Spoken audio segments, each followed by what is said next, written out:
Hello again, folks. Now we're going to talk about this album. Can you believe that this is 30 years old already? Starting to make me feel like an old man. This is one of the favorite albums of my young childhood years. Def Leppard's Hysteria. Um, and this to me is an album of, inspiration. I think of Rick Allen. He's a drummer and he lost his arm. He didn't let that keep him down. Got off his ass and learned how to play the drums in a different way. And what a way to turn just a tragic event into such a positive and uplifting story. And he did it for this album. So, my favorite tracks on this album, all of them. Dead serious, guys. There is no filler material in this. It's good cover to cover. 63 minutes worth of music here, and I love all 63 minutes worth of them. I've owned this in different variations over the last 30 years. I've owned it on vinyl. I wore it out. I've owned 6 or 8 different cassette tapes of it. And I finally broke down a few years ago and picked this CD up online because I wanted the original CD.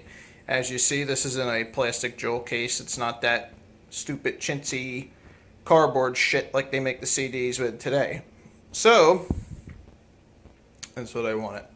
And of course, you open it up, there's your disc, your booklet with some nice photographs in there, and this thing actually needs to be cleaned, but the back looks nice too.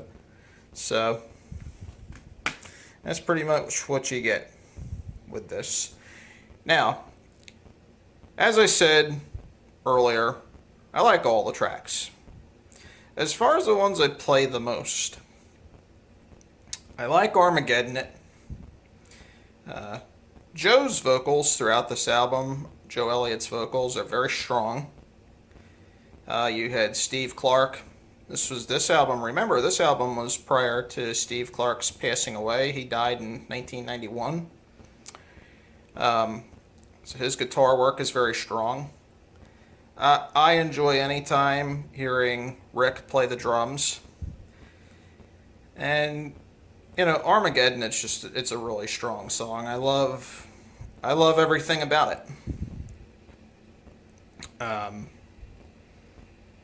I think anybody that was around back then probably played Pour Some Sugar on Me a million times. Hysteria, Rocket, those songs, Don't Shoot Shotgun, Run Riot. I played this album to death, guys, and there's a reason why it sold so many copies. It is because this album flat out kicks ass. Every song on it is strong. And I don't think there's a whole lot good that's left for me to say about it that hasn't been said already.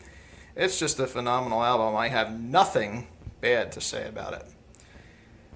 So, if any of you out there that happen to, come across this video, if you haven't listened to this album and you like rock and roll or you like the rock music of the 1980s, the mid to late 1980s, this is a must-have for your collection. I've owned it in one form or another for the last 30 years. I do not regret any minute of it, any amount of money that I've spent buying it. This is just an enjoyable album, and just like the Whitesnake album that was released the same year, This one you listen to cover to cover. It's not just one track and then you take it out, take the CD out and put it away, and you come back to it again a couple weeks or a couple months or whatever when you want to listen to it again. You put this one on. This is almost like the you might hear some of the the baby boomer folks from that generation where they had the record albums of the gatefolds back then, and you had that. They talk about that, having that experience of listening to the whole album and the gatefold, and going through from cover to cover. And it wasn't just about singles; it was about listening to the entire album and having an experience. That is what you get with this album. They knocked it right out of the park with this one in 1987. So, I can't believe it. They say time flies when you're having fun. Well, I'll tell you what, the last 30 years flew by.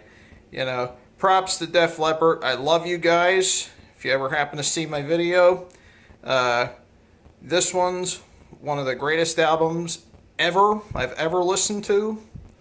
I like most of their other albums too, up through Adrenalize. After the Adrenalize, they did that album called Slang, I think it was called. I don't know what the hell they were doing there, but then they did, I think it was Euphoria in like 1998 or 99. That was a good album too. You had Promises on there and 21st Century Girl, which was a pretty good song too. But anything pretty much from this one on back to the first one, which was, I believe, was On Through the Night. Yeah, they're all good. Pyromania, maybe one day I'll sit down and do a review on that. I got to gather all my thoughts and everything just to think about what I would talk about, and get it all in order to make a nice professional video on Pyromania. Because that album, every bit as good as this one. So, maybe we'll do that someday. But that's pretty much it. If you like music review videos like this one, please subscribe to the channel, PC Lover 81's World. We do the music stuff. We have, basic car repair videos here. We have lawnmower videos. I'm a, kind of a jack of all trades. I like doing a little bit of everything. We do the computer stuff here. We try to keep it fun and interesting. I don't want to do just one subject on this channel. So again, you like these videos, you like my channel, please feel free to subscribe, tell a friend, and there will be more exciting videos to come. Alright guys, have a good one. See you on the next video.